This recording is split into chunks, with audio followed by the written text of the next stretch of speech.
Hi Shopware fans. Shopware 6.4.13 is here.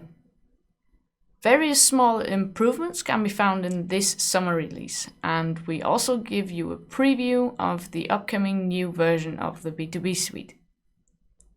Let's start with the general news. We have implemented several small improvements with version 6.4.13. One of them is the improvement when inserting texts in the text editor.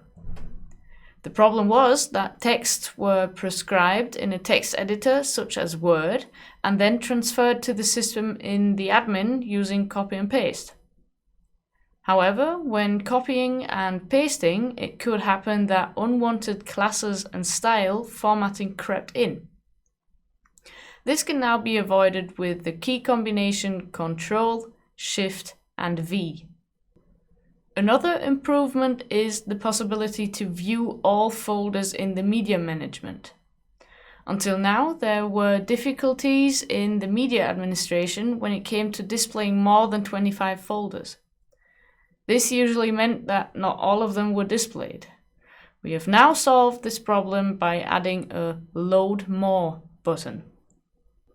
Before I start with the news that only concerns the commercial Shopware edition, I can tell you from our developer news that from now on we support Elasticsearch 8. Continuing, here our news for the commercial Shopware edition.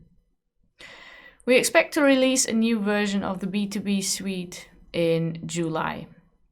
In the future, it will be easier for B2b Suite users to add products from the order list to the shopping cart. With order lists, you can plan orders or manage things you need. These are the new possibilities.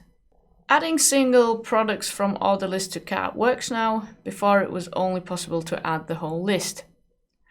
Adding multiple selected items from the order list is now also possible, and it is now possible to delete several positions from the order list all at once. Last but not least, many thanks to all GitHub contributors for the pull requests we could merge in this version.